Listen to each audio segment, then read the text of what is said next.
welcome. The topic we are discussing in this session is ketone body. और आपने बहुत सी बार सुना होगा कीटोन बॉडी के बारे में. Even in endocrinology you might have heard about diabetic ketoacidosis. So ketone body is a very important topic, and is again a small topic and interesting one. Now what happens is ketone body, पहले तो हम ये समझते हैं सबसे पहले ketone body बनता क्यों है, कीटोन बॉडी होता है क्या है, बनता क्यों है हमारी बॉडी में. सी जब हम बहुत प्रोलोंग फास्टिंग करते हैं, मान लीजिए आप 2-3 दिन से खाना नहीं खा रहे, what happens is your tissue requires continuous energy supply, be it muscle, heart, brain, सबको continuous ATPs चाहिए होते हैं. और इन सबको एनर्जी देने की जिम्मेदारी होती है लीवर की. Liver is like mother of all organs. सबको खाना देने की जिम्मेदारी लीवर की है. So now what happens is when we are in the prolong fasting state, जब हम बहुत दिनों से खाना नहीं खा रहे, when we are in the fasting state, now what happens is that liver is supposed to send the food packets to the different tissues. How it is going to happen? What the liver will do is, liver क्या करता है कि liver is going to burn the fatty acids. When you burn the fatty acid, the means when we do the beta oxidation of the fatty acid, the product that we are going to generate from the beta oxidation, it is acetyl CoA. And we know that acetyl CoA can run the TCS cycle. But the problem is कि ये acetyl CoA energy तो दे सकता है, लेकिन अब ये problem ये है कि इस acetyl CoA को लीवर से सब जगह तक पहुंचाना है. और acetyl CoA बहुत ही अनस्टेबल मॉलिक्यूल होता है, तो इसको पहुंचाने के लिए क्या करते हैं कि the liver will take 2 molecules of acetyl CoA और उसको बहुत अच्छी तरीके से पैक करता है. तो जब आप 2 मॉलिक्यूल्स ऑफ acetyl CoA को बहुत अच्छे से पैक करते हो, this is called as ketone body. Now this ketone body will come in the blood, and these ketone body are the water soluble molecules. So ये ketone body अब अलग अलग टिश्यू तक पहुंचेगी via blood, whether it is kidney, brain, muscles, सब तक जाएगा. और जैसे ही ये वहां तक पहुंचेगा, these tissue what they will do is we can divide the body tissue into 2 types, the hepatic और बाकी जो बच गया वो सब एक्स्ट्रा हेपेटिक. तो hepatic टिश्यू ने कीटोन बॉडी बनाया, ये सारे एक्स्ट्रा हेपेटिक टिश्यू तक गया. एक्स्ट्रा हेपेटिक टिश्यू ने कीटोन बॉडी को अनपैक किया. जब अनपैक करेगा, so we are going to get 2 molecules of acetyl CoA, और ये 2 मॉलिक्यूल्स ऑफ एसिटाइल कोए क्या करेंगे, they are going to run the TCS cycle, means the Krebs cycle. और ये कहां पे चलती है टीसीएस साइकिल? माइटोकॉन्ड्रिया के अंदर, and that is going to give the energy. So that is the basic whole sole concept behind the ketone body. Ketone body कहां पे बनता है? लीवर में. क्यों बनता है? जब हम खाना नहीं खा रहे होते हैं, फास्टिंग स्टेट में होते हैं, तो टिश्यू को एनर्जी देने के लिए 2 मॉलिक्यूल्स ऑफ एसिटाइल कोए को पैक किया जाता है और उसको एक्स्ट्रा हेपेटिक टिश्यू में भेजा जाता है. Now we have understood that कि अगर कीटोन बॉडी को यूज करना है तो बेसिकली टीसीएस साइकिल चलाना पड़ेगा, और माइटोकॉन्ड्रिया में होता है वो. तो आरबीसी एक ऐसा सेल है जिसके अंदर माइटोकॉन्ड्रिया होता ही नहीं है. अगर माइटोकॉन्ड्रिया ही नहीं है तो क्रेब्स साइकिल नहीं हो सकता. तो आरबीसी एक ऐसा सेल है जो कीटोन बॉडी यूज ही नहीं कर सकता. आरबीसी को हमेशा एनर्जी के लिए ग्लूकोज ही चाहिए होता है, क्योंकि आरबीसी केवल एक ही रिएक्शन कर सकता है, that is glycolysis for the energy purpose. वो कोई और रिएक्शन कर ही नहीं पाता. So I can say that RBC is unable to use, RBC unable to use, और I can say can not use ketone body as RBC does not have the mitochondria. RBC में mitochondria होते ही नहीं है, तो RBC ketone body use नहीं कर सकता. So now we have understood the basic idea कि कीटोन बॉडी बनते लीवर में है, यूज एक्स्ट्रा हेपेटिक टिश्यू में होते हैं, फास्टिंग स्टेट में बनते. कैसे बनते? 2 मॉलिक्यूल्स ऑफ एसिटाइल कोए को पैक करके बनाया जाता है. Now let's see how what are the reaction part is there. ये तो हमने एक बेसिक कॉन्सेप्ट समझ लिया, अब इसका रिएक्शन पार्ट देखते हैं. तो the reactions that we are going to discuss is how the ketone body synthesis occurs, and then we will discuss how the utilisation of ketone body occurs. Obviously the synthesis of the ketone body is going to occur in the hepatic tissue. Liver के अंदर बनेंगे. Liver के अंदर कहां पे बनेंगे? They are going to be synthesized in the mitochondria of the hepatocytes, and when they are going to be produced in the fasting state, prolonged fasting state. Ketone body का utilisation कहां होता है? Utilisation होगा extra hepatic tissue में, means की skeletal muscle में, kidney में, brain में, वहां पे होगा. और इसको यूटिलाइज करने के लिए भी माइटोकॉन्ड्रिया चाहिए होता है. सो कीटोन बॉडी बनाने के लिए भी माइटोकॉन्ड्रिया चाहिए, यूज करने के लिए भी माइटोकॉन्ड्रिया चाहिए. कैसे बनाएगा? लीवर. पहले हम बात करते हैं कीटोन बॉडी सिंथेसिस की. कीटोन बॉडी का सिंथेसिस कैसे होता है? तो लीवर क्या करता है? द फैटी एसिड को सबसे पहले बीटा ऑक्सीडेशन करता है, बीटा कार्बन के सामने से काटता है. जब बीटा ऑक्सीडेशन करते हैं हम किसी भी फैटी एसिड का, तो जो प्रोडक्ट निकलता है that is acetyl CoA. So liver के अंदर बहुत सारे एसिटाइल कोए के मॉलिक्यूल्स बनाए जाते हैं। We will take 2 molecules of acetyl CoA और उसको टाइटली पैक करते हैं साथ में। The molecule that you generate is called as acetoacetyl CoA. इस एसिटो एसिटाइल कोए पे कुछ और मॉडिफिकेशन किए जाते हैं और एक मॉलिक्यूल बनाया जाता है जिसको हम बोलते हैं HMG कोए। ये रिएक्शन करने के लिए जो एंजाइम काम में आते हैं, here the enzyme is thiolase and here the enzyme is HMG CoA synthase. अब ये जो HMG कोए बनता है, it undergoes lysis, so the next enzyme is HMG CoA lyase. Now HMG CoA का जब लाइसिस होता है तो जो मॉलिक्यूल बनता है that is called as acetoacetate, and this is the first ketone body that is synthesized in the hepatic tissue. This is the first ketone body to be made. ये acetoacetate पे कुछ और modification होते हैं और कुछ और type की कीटोन बॉडीज भी बनती है। एसीटो एसीटेट जो होता है it can convert into another type of ketone body that is called as beta hydroxy butyrate. Beta hydroxy butyrate और बीटा हाइड्रोक्सी ब्यूटाइरिक एसिड, और this acetoacetate can convert into one more type of ketone body that is acetone. So total हमारे liver के अंदर 3 type के ketone body बनते हैं, एसिटोएसिटेट, beta हाइड्रोक्सीब्यूटारेट and acetone. सबसे पहला कौन सा बनता है? एसिटोएसिटेट। सबसे कॉमनली कौन सा मिलता है हमारे लीवर के अंदर? बीटा हाइड्रोक्सीब्यूटारेट। और जो खास बात है एसीटोन के लिए, acetone is a gaseous molecule, ये गैस होता है। सो बेसिकली ये 3 कीटोन बॉडी बनते हैं हमारे लीवर के अंदर, और ये सारे कीटोन बॉडी लीवर से निकल के फिर ब्लड में आ जाते हैं to go towards the extra hepatic tissue. ये सब एक्स्ट्रा हेपेटिक टिश्यू की तरफ जाने लग जाते हैं, क्योंकि सबसे कॉमन जो कीटोन बॉडी बना था वो था बीटा हाइड्रोक्सीब्यूटारेट। अब हम ये देखते हैं ये जब एक्स्ट्रा हेपेटिक टिश्यू में पहुंचेंगे, लीवर से निकल गए, अब ये जब मसल और सब जगह पहुंचेंगे, इसको कैसे अनपैक किया जाएगा, कैसे इसको यूटिलाइज किया जाएगा। सो क्योंकि सबसे कॉमन जो कीटोन बॉडी बनता है दैट इज बीटा हाइड्रोक्सीब्यूटारेट, इसकी बात करते हैं। ये बीटा हाइड्रोक्सीब्यूटारेट ब्लड से होता हुआ एक्स्ट्रा हेपेटिक टिश्यू में पहुंचता है। अब जब ये बीटा हाइड्रोक्सीब्यूटारेट एक्स्ट्रा हेपेटिक टिश्यू में पहुंचेगा, इसकी अनपैकिंग की जाएगी। जब इसको अनपैक किया जाएगा तो जो मॉलिक्यूल बनेगा दैट इज एसिटोएसिटेट। इस एसिटोएसिटेट में now there are certain changes is going to happen. This acetoacetate will convert into acetoacetyl CoA. Basically जो भी हमने रिएक्शन कीटोन बॉडी सिंथेसिस में किए थे, अब सारे रिएक्शन उल्टी डायरेक्शन में हो रहे हैं।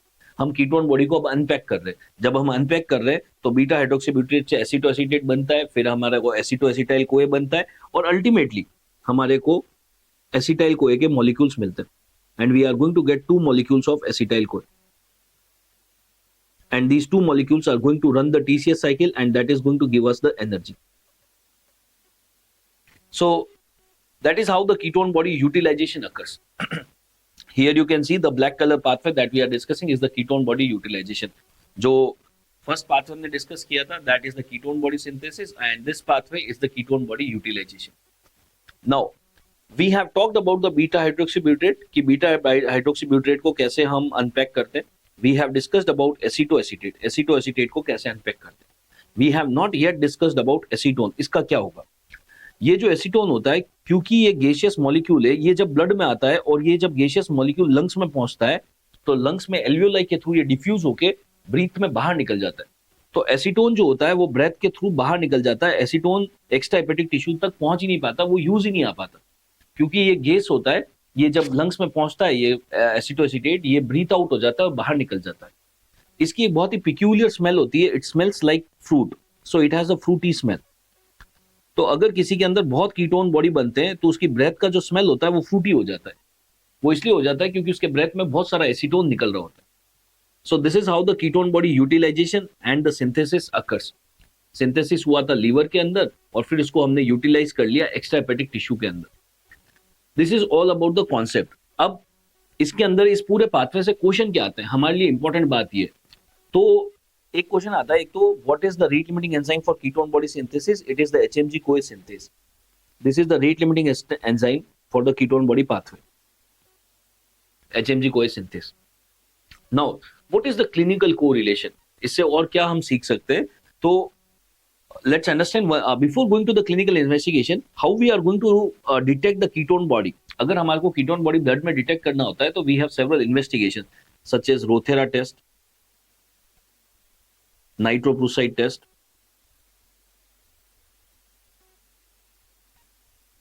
रोथेरा टेस्ट, नाइट्रोप्रोसाइड टेस्ट करके हम कीटोन बॉडी को डिटेक्ट कर सकते हैं। ये वाला क्वेश्चन आया था अभी रिसेंटली नीट पीजी एग्जाम में।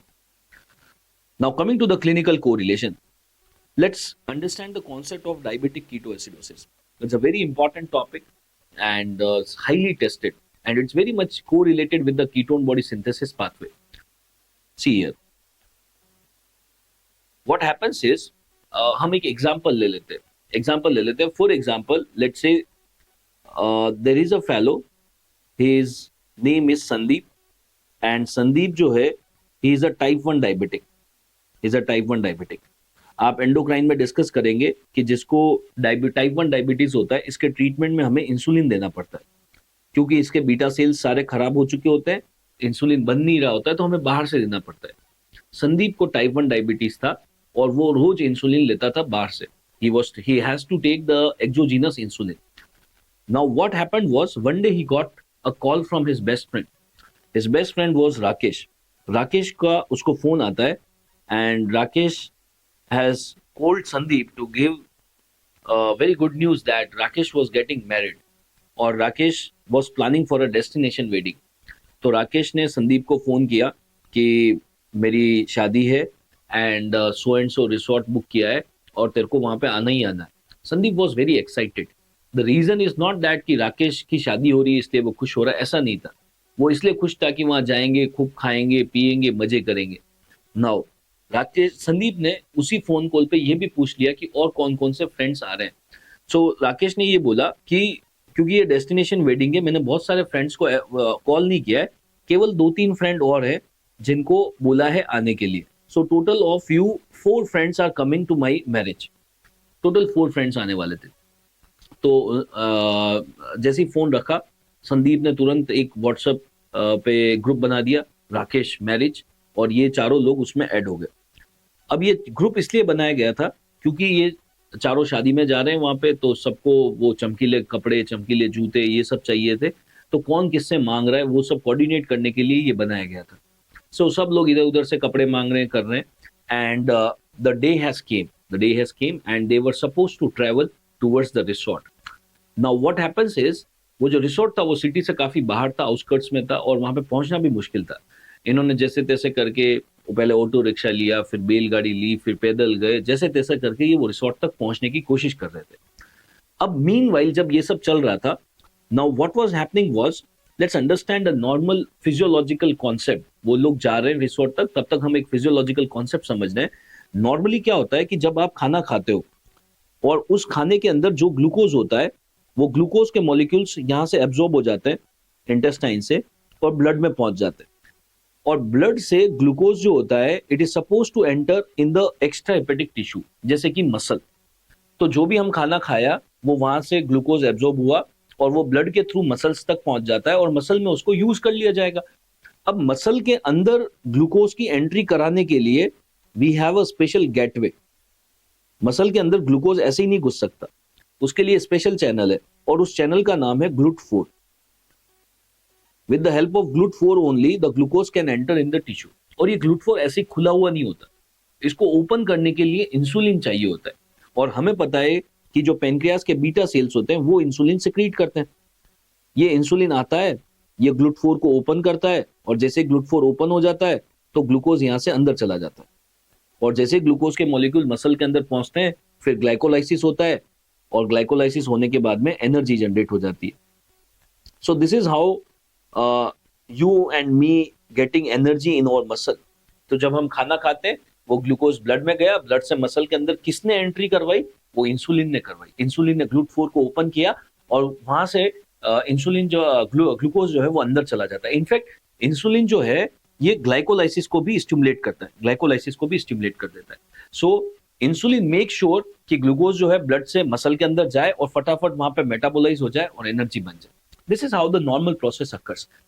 Now we are talking about Sandeep. Sandeep was a patient of type 1 diabetic।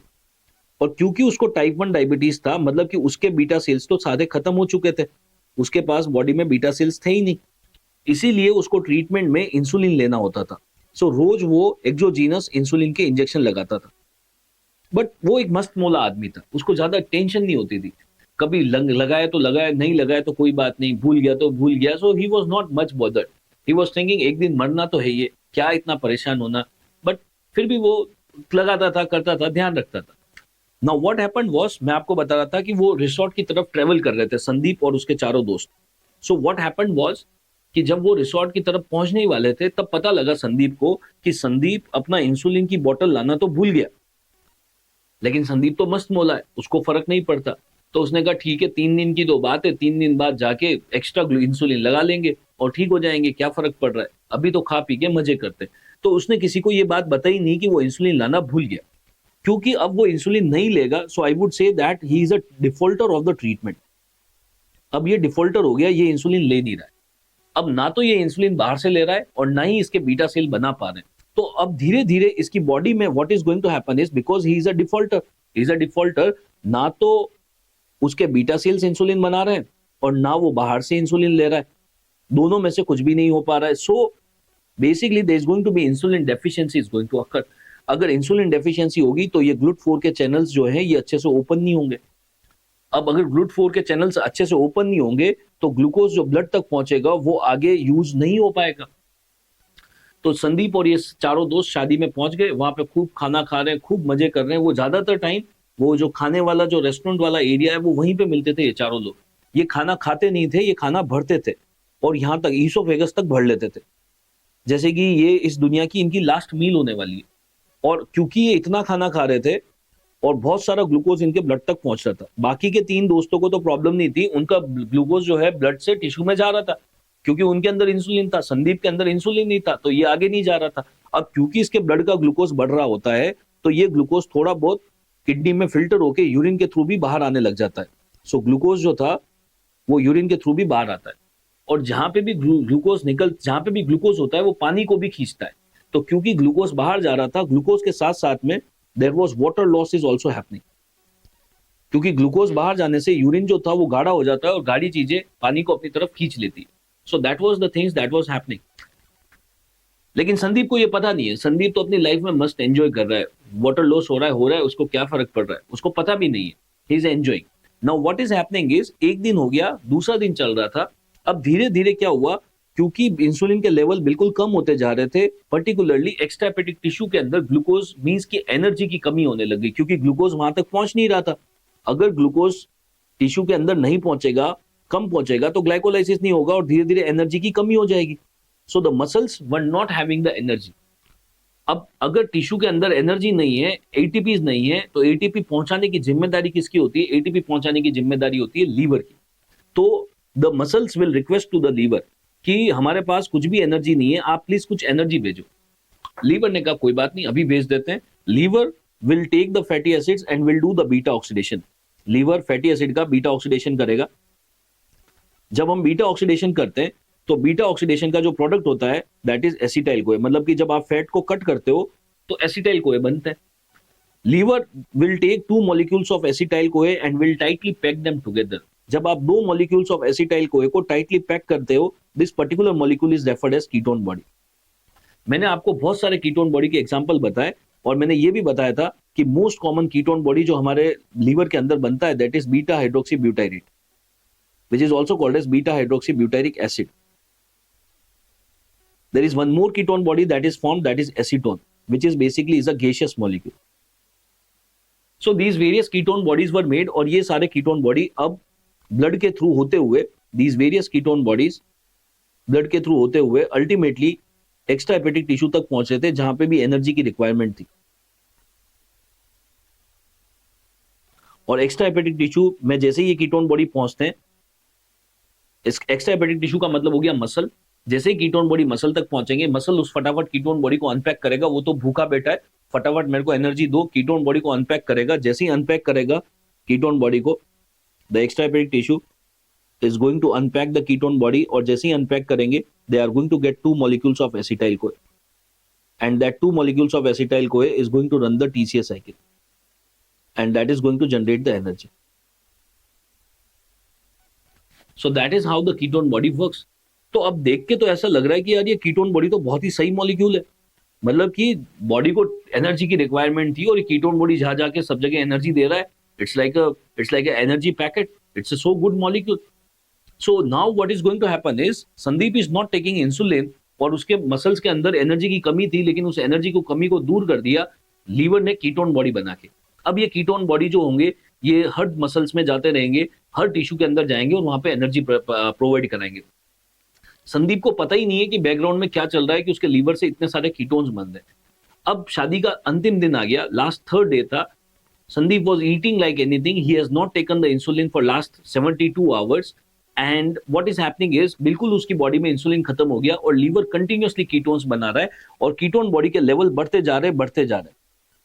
अब ये कीटोन बॉडी के लेवल इतने बढ़ गए, आप देखो जो कीटोन बॉडी बन रहा है, जो सबसे ज्यादा बन रहा है, that is beta hydroxy butyric acid. It is acidic molecule.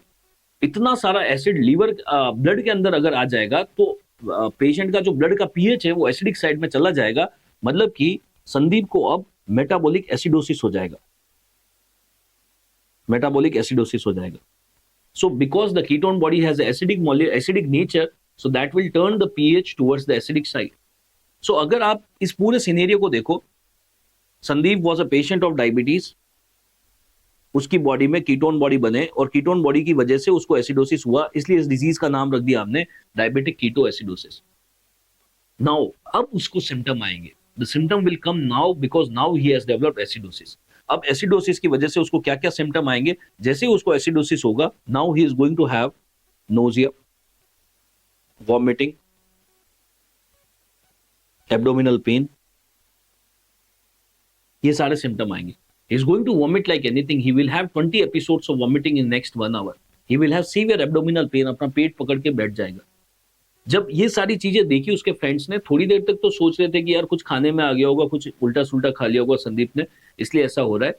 But now the problem happens is, जब किसी को मेटाबॉलिक एसिडोसिस होता है, जब भी किसी पेशेंट को मेटाबॉलिक एसिडोसिस होता है, उसकी रेस्पिरेटरी रेट बढ़ जाती है. The speed of breathing as well as the depth of the respiration. तो संदीप लंबी लंबी गहरी सांसें ले रहा था फटाफट. उसको सांस लेने में भी दिक्कत हो गई. जिसको भी मेटाबॉलिक एसिडोसिस होता है वो लंबी लंबी सांसें लेने लग जाता है, गहरी गहरी सांसें लेता है. And this peculiar breathing pattern that you see in metabolic acidosis, yes, that is called as the Kussmaul breathing. So he was having the Kussmaul breathing pattern. तो उसके दोस्तों को समझ में नहीं आया, लेकिन ये समझ में आ गया कि संदीप को सांस लेने में दिक्कत हो रही है और ये कंटिन्यूअसली वॉमिट कर रहा है. Now they will take this patient towards the emergency. तो ये चारों दोस्त, मतलब 3 प्लस संदीप, एक टैक्सी के अंदर भर गए and they have started travelling towards the hospital. जैसे ही हॉस्पिटल में उतरते हैं और आप इमरजेंसी में बैठे होंगे और ये चारों इमरजेंसी से अंदर घुस रहे होंगे. इन्होंने वो चमकीले कपड़े पहन के रखे, मांग मांग के जो लेके आए थे. किसी का बहुत ढीला है, किसी का एकदम टाइट हो रखा है. And they will enter. उनको देखते ही समझ में आ जाता है ये शादी से आए. And now one of the friend of Sandeep will say कि ये संदीप जो है पिछले 1 घंटे से वॉमिट किए जा रहा है, पेट पकड़ के बैठा है, सांस लेने में दिक्कत हो रही है. फर्स्ट थिंग आपके दिमाग में भी आएगा, शादी से आया तो कुछ खा लिया होगा, फूड पॉइजनिंग हो गया होगा. But food poisoning why only to Sandeep? खाना तो सबने खाया, थोड़ा बहुत तो सबको होना चाहिए था. देन ब्रीथिंग प्रॉब्लम भी हो रही है, लंबी लंबी गहरी सांसें ले रहा है. So there was some, it is not going towards the food poisoning. So you ask some history कि are you suffering from any other disorder. तब संदीप ने रिवील किया कि yes, I am a proud patient of type 1 diabetics and for last 3 days I am not taking the insulin. The moment he will say that I am not taking the insulin for last 3 days and he is a patient of diabetes, it is going towards diabetic ketoacidosis. You will find one more thing. क्योंकि last 3 दिन से मैंने आपको बताया था उसके urine के अंदर बहुत सारा ग्लूकोज बाहर निकल रहा था, ग्लूकोज के साथ पानी भी बाहर निकल रहा था. So a water loss was happening and last 1 hour में तो 20 episodes of vomiting हुए. So now the Sandeep was looking very much dehydrated. A significant dehydration was visible. उसका स्किन का टर्गर जो था वो बिल्कुल कम हो चुका था and the skin was very much dry. So dehydration was also there. So these were the various things that is there. And ketone body एक water soluble substance होता है. तो थोड़े बहुत कीटोन बॉडी जो होते हैं, थोड़े से कीटोन बॉडी जो होते हैं वो यूरिन के थ्रू भी बाहर आते रहते हैं. कीटोन बॉडी यूरिन के थ्रू भी बाहर आते रहते हैं, थोड़े से, बहुत तो नहीं, थोड़े बहुत. And I told you that one of the ketone body that is produced is going to be acetone. और एसीटोन जो होता है वो एक गैसियस मॉलिक्यूल है. Acetone is a gaseous molecule. तो एसीटोन जो होता है, एसीटोन के जो मॉलिक्यूल होते हैं वो लंग्स के थ्रू एक्सपायर आउट हो जाते हैं और ये एसीटोन जो होता है वो पेशेंट की ब्रेथ के थ्रू बाहर निकल जाता है और उस एसीटोन की जो स्मेल होती है वो होती है fruity smell. So the patient will have the fruity smell of breath. DK का जो पेशेंट होगा, the patient will have the fruity smell of breath. Now if you talk about the Indian hospital, there are already so many strong smells are already there. So you will never appreciate the fruity smell of the breath. And in fact, मान लीजिए संदीप आपकी emergency में आता, आप संदीप को देखते हो और आपको लग रहा है कि उसको डीके हो रखा है, तो आप कोई संदीप के मुंह में घुस के ऐसे लंबी सांस लेके सूंघेंगे नहीं कि फ्रूटी स्मेल आ रहा है कि नहीं आ रहा है. सो फ्रूटी स्मेल ये केवल टेक्स्ट बुक के लिए ठीक है, बाकी अदरवाइज तो इतना कुछ अप्रिशिएट होता नहीं है. So what are the symptoms that are going to be there in the DK patient? Nausea, vomiting, abdominal pain, dehydration, kusumal breathing, these all will be there. Now, you were thinking that it can be DK and it's a medical emergency. It has to be diagnosed as early as possible. So you will do certain investigation. The first thing that you will check is the serum glucose level. आप तुरंत finger prick test करके इसका glucose level check कर लेंगे और संदीप का glucose level बहुत ज्यादा आएगा क्योंकि ग्लूकोज जो है ब्लड में तो आ रहा था लेकिन यूज नहीं हो पा रहा था, तो ग्लूकोज लेवल आ रहा था 250, 300, 350 के आसपास. Then you are going to check the ketones, and we know that the ketones are coming in the urine also, so you can do the urine ketone dipstick test. आप urine ketone level check कर सकते हो और इस patient में urine आपको कुछ नहीं करना है, यूरिन का सैंपल लेना है. मार्केट में डिपस्टिक्स आती है, उसको डुबाते तो अगर कीटोन होता है यूरिन के अंदर तो कलर चेंज हो जाता है और पता लग जाता है कीटोन्स प्रेजेंट है. So the moment you do these two tests, you will make your diagnosis that okay, this is DK. What are the other tests that you can do? You can do ABG also. आर्टियल blood gas analysis करेंगे तो उसके अंदर आपको metabolic acidosis की picture दिखेगी. Metabolic acidosis मतलब जो pH होगा that is going towards less than 7.35 के नीचे जा रहा होगा. Alang with that in patient में ऐसा भी देखा जाता है कि सोडियम के लेवल्स भी कम होने लग जाते हैं.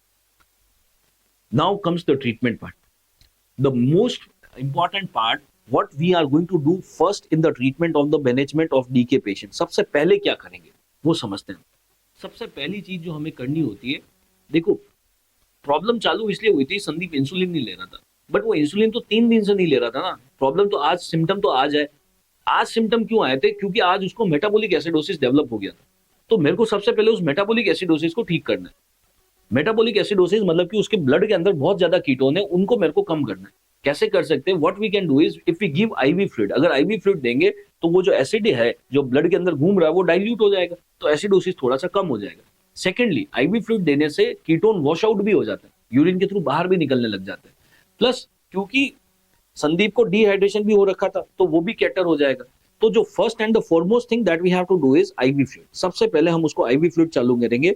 नॉर्मल सलाइन 0.9%, 0.9% नॉर्मल सलाइन चालू कर देते हैं. Now along with that we want to cater the root pathology also. ये सब चालू इसलिए हुआ था क्योंकि उसने इंसुलिन नहीं लिया था. So now we are going to start with the insulin also. Insulin एकदम से बहुत सारा नहीं देते. We don't want to decrease the glucose level very rapidly. हम धीरे धीरे इंसुलिन का इन्फ्यूजन लगाते हैं. We are going to give which type of insulin? Regular type of insulin. This is again a question from pharmacology. Regular type का insulin देते हैं. इस इंसुलिन के साथ में, क्योंकि इंसुलिन जो होता है we know that first okay, what is the dose of the insulin to be given? The dose of the insulin that we are going to give is 0.1 international unit per kilogram per hour. मान लीजिए संदीप जो है 80 kgs का है तो हमें उसको 8 unit insulin देना है पर आवर के हिसाब से. बिकॉज इंसुलिन जो होता है, इंसुलिन हाइपोकेलीमिया कराता है. इंसुलिन और पोटेशियम की बिल्कुल नहीं बनती. इंसुलिन जहां पे भी आता है पोटेशियम वहां से भाग जाता है, कम हो जाता है पोटेशियम. तो इंसुलिन देने से हमें पता है कि पोटेशियम कम हो सकता है, हाइपोकेलीमिया हो सकता है. तो जब हम इंसुलिन देते हैं टू प्रिवेंट हाइपोकेलीमिया हम पोटेशियम सप्लीमेंट भी दे देते हैं. तो प्रिवेंट हाइपोकेलीमिया, हमें डर लगता है कि पोटेशियम कम नहीं हो जाए कहीं, हम नहीं चाहते कि पोटेशियम कम हो. So to prevent the hypokalemia will give the potassium chloride, KCl का इंजेक्शन साथ में लगा देते हैं. So this is how we are going to manage the patient of DK. DK वैसे तो रिलेटिवली गुड प्रोग्नोसिस होता है, बट अगर किसी पेशेंट की डेथ होनी है डीके की वजह से तो most common cause of death होता है cerebral oedema. The most common cause of death in DK patient is cerebral oedema. अब सेरेब्रल एडेमा डीके के पेशेंट में कैसे डेवलप होता है ये मैं आपको अलग से एंडोक्राइन जब पढ़ाऊंगा, उस एंडोक्राइन के वीडियो में मैं आपको बताऊंगा. तब हम डीके को और डिटेल में डिस्कस करेंगे कि डीके के पेशेंट में सेरेब्रल एडेमा कैसे डेवलप हो जाता है. बट अभी के लिए ऐसे याद रखना है, the most common cause of death in a patient of DK it is going to be cerebral oedema. So this is all about the DK chapter, the chapter of the DK. Now why we have discuss this entire thing, because हम ketone body के बारे में पढ़ रहे थे। तो क्या क्या पॉइंट याद रखते हैं कीटोन बॉडी के लिए? कीटोन बॉडी जो होता है फास्टिंग स्टेट में बनता है। कहां पे बनता है? लीवर में। कहां पे यूज होगा? एक्स्ट्रा हेपेटिक टिश्यू में। यूज करने के लिए कौन सा ऑर्गेनल होना ही होना चाहिए? माइटोकॉन्ड्रिया। कौन सा सेल कीटोन बॉडी यूज नहीं कर सकता? आरबीसी, क्योंकि उसके अंदर माइटोकॉन्ड्रिया होता ही नहीं। क्यों हमें माइटोकॉन्ड्रिया चाहिए होता है कीटोन बॉडी यूटिलाइजेशन में? क्योंकि कीटोन बॉडी को जब अनपैक करते हैं एसिटाइल कोए आता है, और एसिटाइल कोए से क्रैब साइकिल चल के तभी एनर्जी निकलेगा, और क्रैब साइकिल तो माइटोकॉन्ड्रिया में होता है। तो माइटोकॉन्ड्रिया होना ही होना चाहिए अगर आपको कीटोन बॉडी को यूज करना है। So these are the points to be remembered when it comes to the ketone body pathway and the concept of the diabetic ketoacidosis, right? Thank you.